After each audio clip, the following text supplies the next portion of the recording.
Bonsoir, bonjour, épouse de serviteur de Dieu. Tout dépend de l'heure à laquelle tu vas recevoir cette vidéo et que tu vas la suivre. Dans notre dernière intervention, nous avons parlé de la saison du palais.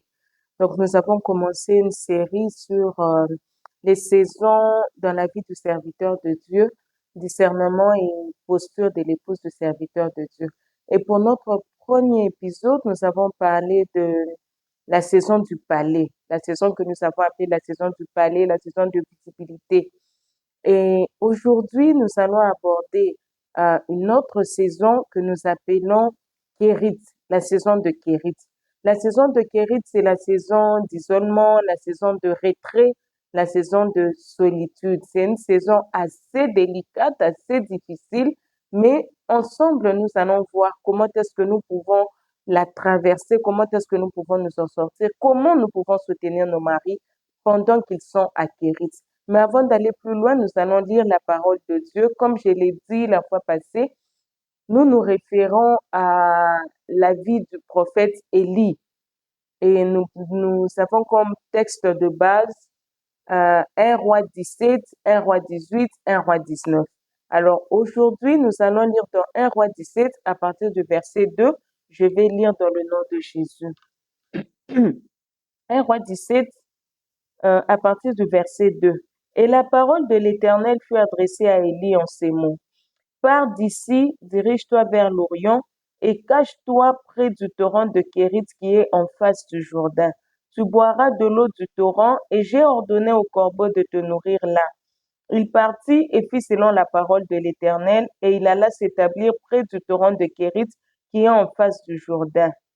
Les corbeaux lui apportaient du pain et de la viande le matin, et du pain et de la viande le soir, et il buvait de l'eau du torrent. Je vais m'arrêter là.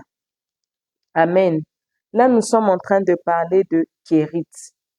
Après la confrontation d'Élie avec le roi Akab, Dieu envoie Élie au torrent de Kérit. Au torrent de Kérit, il n'y a pas de public. Au torrent de Kérit, il n'y a pas les applaudissements. Au torrent de Kérit, il n'y a pas de visibilité. Rappelons-nous de la saison du palais où nous avons dit que c'est une saison où nous sommes acclamés, c'est une saison où on invite le pasteur, notre mari, dans toutes les activités. C'est une saison où il est fortement sollicité. Mais immédiatement après, l'Éternel retire Élie du palais, il le retire de la cité pour l'emmener au torrent de Kérit, pour l'emmener à Kérit.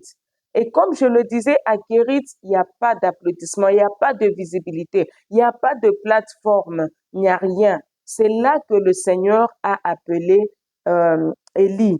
Élie pouvait bien rester dans la cité. Imaginez-vous un peu votre mari qui a donné une prophétie qui s'accomplit mot pour mot. Dans la logique, il se pavanerait peut-être, il pleut pas, Élie, il ne pleut pas, Élie, s'il te plaît, mais je vous l'avais dit, si c'est là ma parole, il ne pleuvra pas si c'est là ma parole. Et maman pasteur qui marche aussi, maman, regarde comment nous sommes en train de souffrir, il pleut pas et tout ça. Mais mon mari, vous avez dit non.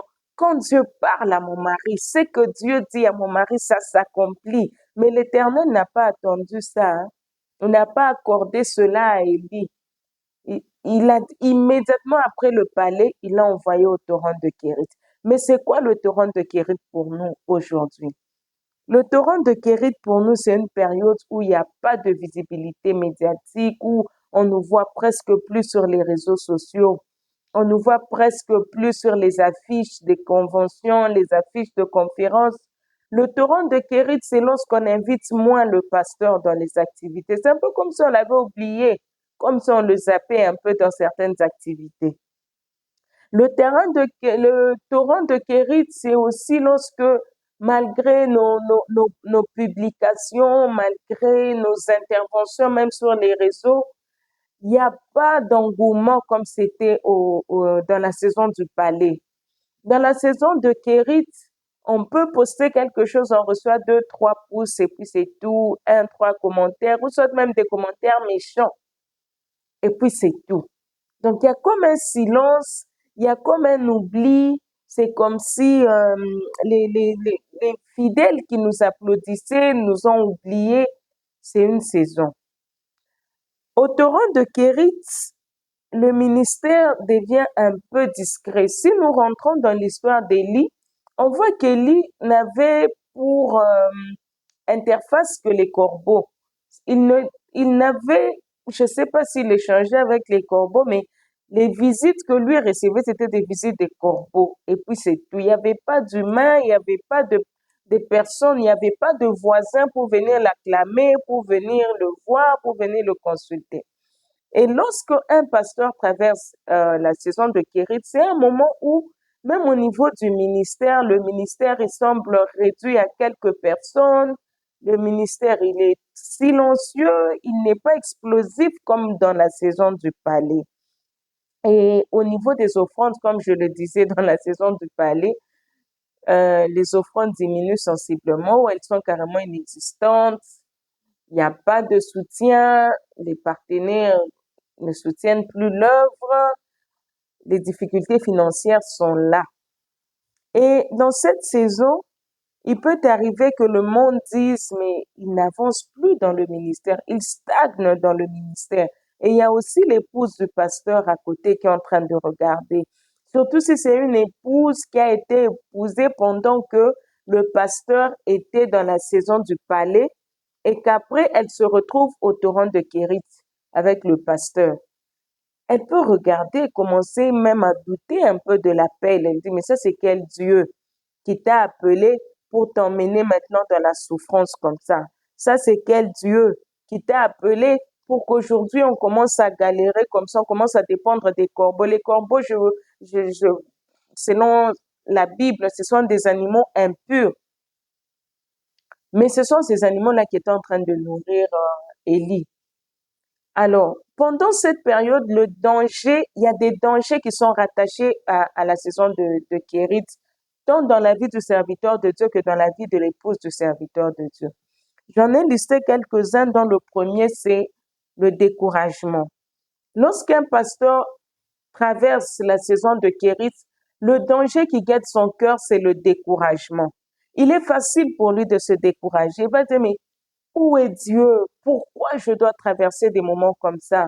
Parce que ce sont des moments difficiles, ce sont des moments de sécheresse, ce sont des moments de solitude, de retrait, où on a l'impression que le monde nous a oubliés, la société nous a oubliés, le corps d'église nous a oubliés. Alors on se retrouve isolé, on se retrouve esselé. Et un pasteur peut se mettre et dire, mais je me sens seul, je me sens oublié. Tous les efforts que je fournis, j'ai l'impression que ça ne paye pas.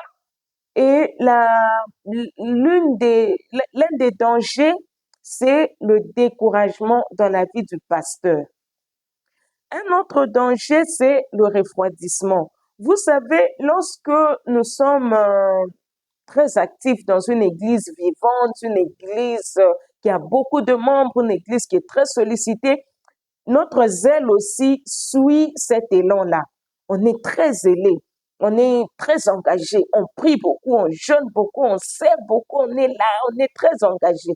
Mais lorsqu'on va à la saison de Kérit, il peut arriver que, excusez-moi, il peut arriver que le serviteur de Dieu soit tenté de refroidir un peu son élan. Pourquoi? Puisqu'il n'y a pas de foule. Pourquoi il va continuer à être zélé pour Dieu? Pourquoi il va continuer à jeûner beaucoup puisqu'il n'y a pas de foule, il n'y a pas d'interface, il n'y a personne de l'autre côté au fait. Et même les fidèles qui viennent vers lui, c'est 4-5 personnes. On ne l'invite pas dans des conventions, on ne l'invite pas dans des croisades d'évangélisation. Pourquoi il va se sacrifier avec des jeunes? Pourquoi il va se sacrifier avec des nuits de prière? Pourquoi? Puisque la saison, elle est froide, la saison, elle semble être stérile. Alors, le danger là, c'est le refroidissement du pasteur. Il a maintenant des moments de prière qui sont un peu mécaniques puisqu'il a l'impression que son ciel à lui aussi est fermé. Et pour l'épouse, le danger, c'est la mauvaise compréhension de cette saison. Surtout, comme je le disais tout à l'heure, pour une femme qui a été épousée pendant que le pasteur était dans la saison du palais, pour elle, peut-être le ministère, c'est ça, c'est la saison du palais. Le ministère, l'appel pastoral, c'est la gloire, c'est ses acclamations et tout. Et puis, elle se retrouve au torrent de Kérit avec des difficultés financières, avec une église qui stagne. Il n'y a plus d'applaudissements, il n'y a plus d'invitations. Elle peut mal comprendre cette saison et penser qu'il est temps pour le pasteur de passer à autre chose. Le temps du ministère est peut-être fini. Il est temps de passer à autre chose. Peut-être que c'était trompé, peut-être que c'était pas vraiment son appel ou bien c'était limité dans le temps. Maintenant, il faut passer à autre chose. Et quand l'épouse est en train de penser comme ça, c'est un grand danger puisque l'épouse est la personne qui chuchote à l'oreille du pasteur. Elle est celle qui sait parler au cœur du pasteur la nuit, sous l'oreiller. Elle est capable de dire des choses au pasteur qui peuvent influencer des grandes décisions dans la vie du pasteur.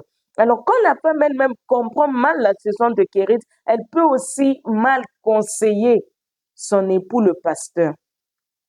Mais est-ce que Kérit en lui-même, le torrent de Kérit, est-ce que la saison de Kérit est une saison stérile?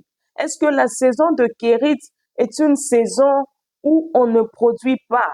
Est-ce que la saison de Kérit est une saison où Dieu nous a oubliés? Je ne pense pas.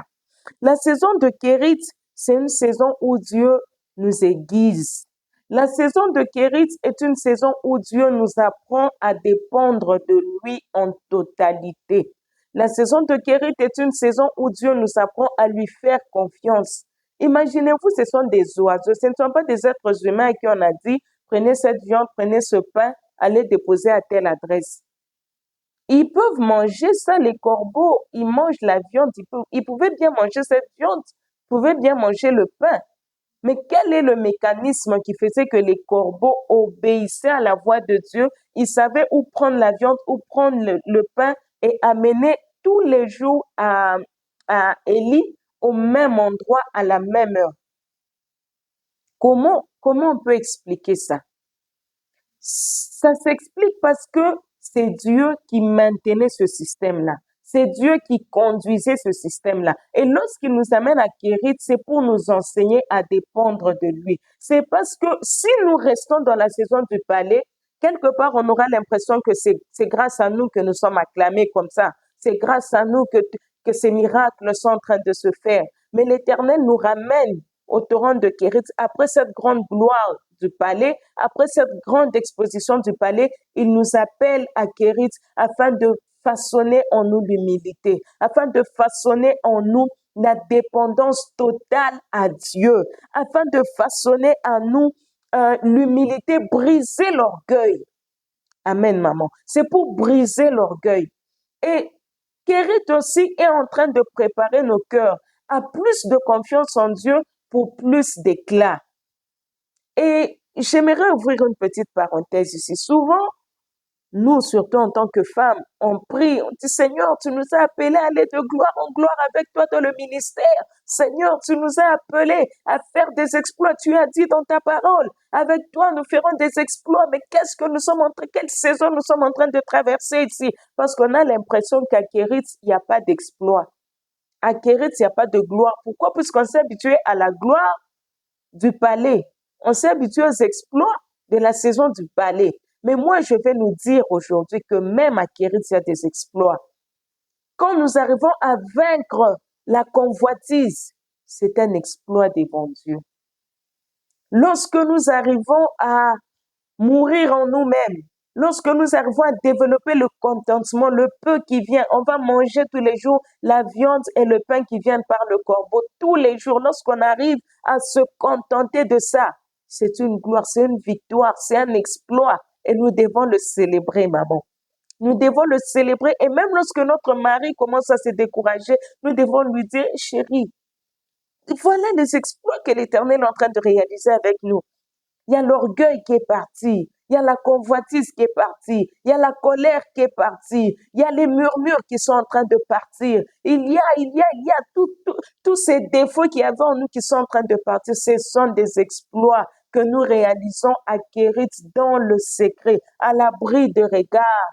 C'est là que l'Éternel est en train de nous aiguiser. et nous retire de la foule, parce que si nous restons dans le palais, dans la saison du palais, avec toutes ces tares, avec tous ces vices, avec tous ces défauts, ça risque d'exploser. Et imaginez-vous, pendant que nous sommes élevés à un certain niveau, et c'est là que nous allons chuter, c'est là que nous allons fauter. Vous vous imaginez la chute, vous vous imaginez l'impact de la chute. L'Éternel nous appelle à Kérit pour nous forger. L'Éternel nous appelle à Kérit pour nous aiguiser. L'Éternel nous appelle à Kérit pour nous donner la victoire sur la chair. Ce sont des victoires silencieuses que le monde ne voit pas, mais que nous et Dieu, nous sommes en train de voir. Alors, maman, ne négligeons pas Kérit. Encourageons nos maris lorsqu'ils sont à Kérit. À Kérit, il y a des exploits à célébrer. Amen, maman. Alors, quelle est l'attitude de la femme, l'épouse du pasteur? Je le disais tout à l'heure, encourageons nos maris. Ne paniquons pas parce que nous sommes à Kérit. C'est vrai que le pain peut manquer. C'est vrai que la nourriture peut devenir monotone. C'est vrai que l'église ne grandit pas. C'est vrai qu'on ne nous invite plus comme avant. Soutenons nos maris. Ne paniquons pas puisqu'on ne nous invite plus dans toutes les églises. Ne paniquons pas parce que le panier des offrandes est en train de s'assécher. Non, maman. Soutenons nos maris. Soutenons nos maris en évitant de les comparer aux autres pasteurs, aux autres ministres de Dieu, pour dire, mais toi, finalement, moi, je ne comprends plus ton appel. Si tu as péché, il faut dire, hein. Si tu as péché, il faut dire, il faut te repentir, parce que moi, je ne comprends pas la honte dans laquelle on est en train de vivre aujourd'hui, le manque dans lequel on est en train de vivre aujourd'hui. Non, maman, ne compare pas ton mari à un autre pasteur, à un autre ministère, parce que lui est au torrent de Kérit pendant que l'autre est dans la saison du palais. Ne lui rappelle pas seulement les anciennes victoires. Par exemple, tu ne te rappelles pas lorsqu'on était à Lubumbashi, comment c'était. Maintenant, depuis que nous sommes venus à Mbushima ici, ça ne va pas, tout ça. Je ne comprends pas. Toi, tu m'avais dit que c'est Dieu qui avait dit que nous venions ici à Mbushima. Mais ce que je vois ici, en tout cas, non, maman. Aide plutôt ton mari à comprendre que même à Kérit, l'Éternel est en train de travailler. C'est vrai que les exploits ne sont pas acclamés comme dans la saison du palais. C'est vrai que les exploits ne sont pas aussi visibles comme dans la saison du palais, mais l'Éternel est en train de travailler. Du moment que l'Éternel est en train de travailler, c'est l'essentiel. Nous rendons grâce à Dieu, nous continuons de lui faire confiance. La deuxième attitude de la femme pendant la saison de Kérit, c'est d'encourager la profondeur spirituelle. Ici, je veux dire que la femme doit aider à garder le feu. Je disais que l'un des dangers dans la saison de Kérit, c'est le découragement, c'est le refroidissement spirituel, le refroidissement dans le zèle, dans la prière, dans la consécration. Mais la femme, dans la saison de Kérit, elle doit veiller, elle doit encourager la profondeur spirituelle. Elle doit prier pour son mari, elle doit prier aussi avec lui. Le tenir par la main, chérie, prions, chérie, ça va aller. Prions que Dieu nous donne la force de tenir, que Dieu nous donne la force de résister. On doit maintenir la lecture de la Bible comme tu dois continuer à préparer tes prédications, continuer à méditer la parole comme tu le faisais dans la saison du palais. Tu dois continuer à te consacrer, continuer à te sacrifier tel que tu le faisais dans la saison du palais. Parce qu'on le fait pour Dieu, on ne le fait pas pour les hommes. On médite la parole de Dieu, pas seulement pour aller prêcher les gens, mais on médite aussi pour notre propre croissance. Amen, les mamans. Et la dernière stratégie que je peux conseiller à une femme, c'est de protéger son propre cœur, sa propre posture. Maman, ne tombe pas toi-même dans le découragement. Je le disais là tout à l'heure, ne tombe pas toi-même dans le découragement. Reste attaché à Dieu, pas à la gloire. Reste attaché au cœur de Dieu, pas à la main de Dieu. La main de Dieu, c'est ce qu'il a donné, c'est ce qu'il donne. Et dans la saison du palais, Dieu a donné la gloire, Dieu a donné l'élévation, Dieu a donné la grandeur, Dieu a donné la renommée. Ne restons pas attachés à ce que Dieu donne, mais recherchons le cœur de Dieu, restons attachés au cœur de Dieu. Et c'est très important, surtout lorsque nous sommes à Kérit. Si nous arrivons à développer la capacité de nous attacher au cœur de Dieu et non à sa main, nous allons résister à Kérit, les mamans. Alors, je voudrais que chacune de nous se mette devant le miroir de sa conscience, comme nous l'avons fait dans la saison du palais, pour se demander, Si aujourd'hui mon mari est en train de traverser cette période d'isolement, cette période de retrait, cette période de silence, quel est l'état de mon cœur? Est-ce que mon cœur est resté confiant en Dieu? Est-ce que mon cœur est resté stable? Ou soit je me décourage, ou soit je panique, ou soit je regrette la gloire du palais. Quelle est mon attitude? Est-ce que je crois vraiment que même dans le silence, même à l'écart ici, l'Éternel est en train d'agir? J'étais en train de parler des exploits, les exploits que nous voyons à Kérit. Est-ce qu'aujourd'hui, nous pouvons nous tenir devant le miroir de notre conscience pour dire, effectivement, je suis en train de célébrer les victoires que je vois à Kérit, ou soit je suis là à tout minimiser tellement que moi, je m'attends à trop grand, je ne vois même pas les petites victoires, je ne célèbre même pas les petites victoires. Il a vaincu la colère, ça je ne vois pas. J'ai vaincu la convoitise, ça je ne vois pas. Je m'attends seulement à plus grand pour célébrer Dieu. Quel est l'état de nos cœurs devant le miroir de notre conscience aujourd'hui, maman? Est-ce que nous sommes prêtes à marcher avec nos époux, à marcher avec Dieu, même dans des saisons d'isolement, dans des saisons de retrait? Et même si nous marchons avec eux, est-ce que nous marchons en gaieté de cœur? Est-ce que nous marchons avec foi, avec assurance? Ou est-ce que nous marchons avec découragement, avec amertume? Est-ce que nous marchons fatigués? Est-ce que nous marchons par contrainte? Parce que si nous n'arrivons pas à comprendre la saison de Kérit, nous allons nous comporter comme la femme de Job. La femme de Job dit à son mari, maudit ton Dieu et meurs. Maudit ton Dieu et meurs signifie, la Bible dit que nous sommes mariés, la parole de Dieu dit que nous sommes mariés jusqu'à ce que la mort nous sépare. Papa, mieux vaut que tu meurs, que je sorte de cette alliance, que je sorte de cette saison de Kérit dans laquelle tu m'entraînes au nom du mariage et que j'aille faire ma vie autrement. C'est ça que signifie maudit ton Dieu et meurs. La femme de Job, lorsqu'elle dit maudit ton Dieu et meurt, ce n'est pas nécessairement parce qu'elle est mauvaise, mais c'est une femme qui a perdu ses enfants. Elle en avait 10. Elle a perdu ses enfants. C'est une femme qui a perdu le statut social. C'est une femme qui est couverte de honte maintenant. Elle regarde son mari couvert d'ulcères et tout ça. Il se gratte, il ne sait plus s'habiller. Les gens sont en train de les regarder. Ces gens ici sont suspects. Hein? Alors, elle est couverte de honte. Elle est couverte de douleur. Elle a perdu 10 enfants en un jour. Imaginez-vous un peu, chère maman. Alors, elle se dit, mieux vaut que je sorte de cette saison, mieux vaut que je sorte de cette épreuve. Alors, pour que j'en sorte, je ne veux pas divorcer, mais qu'il maudisse carrément son Dieu et qu'il meure et que je sorte. Maman, si tu ne comprends pas la saison de Kérit, tu risques de parler comme la femme de Job. Tu vas désirer sortir de l'alliance du mariage. Pourquoi? Parce que la souffrance est trop dure pour toi. Le manque est trop dur. L'aiguisement te fait trop mal. Tu préfères ne pas rester au torrent de Kérit pour être aiguisé par Dieu. Tu préfères sortir, tu préfères partir. Mais ce n'est pas ça que le Seigneur nous appelle, maman. Ce n'est pas ça que le Seigneur nous appelle. Lorsque nous avons commencé à lire la parole de Dieu, je vais relire cette phrase. Nous sommes au verset 2 de 1 Roi 17. La Bible dit, et la parole de l'Éternel fut adressée à Élie en ce mot. Pourquoi je reviens là-dessus? C'est pour nous rassurer que la personne qui nous envoie à Kérit, c'est Dieu. À moins que ce soit à cause d'un péché. Mais si le pasteur est resté constant devant Dieu et que Dieu l'a amené à Kérit, faisons confiance à Dieu. Faisons confiance à celui qui nous a amenés à Kérit parce qu'il sait ce qu'il est en train de faire. Il aiguise, il équipe, il brise, il enlève tout ce qui nous alourdit, il enlève tout ce qui nous empêche de le servir comme il veut. Il prépare nos cœurs à plus grand. Lorsque Dieu veut nous élever, il prépare nos cœurs à l'humilité. Et cette humilité-là, il la prépare au torrent de Kérit. Alors, maman, ne sois pas comme la femme de Job qui a dit, maudit ton Dieu et meurs parce que moi, je n'y arrive pas. Mais aujourd'hui, après avoir parlé de Kérit, je ne sais pas quelle est la saison que chaque maman est en train de traverser en ce moment.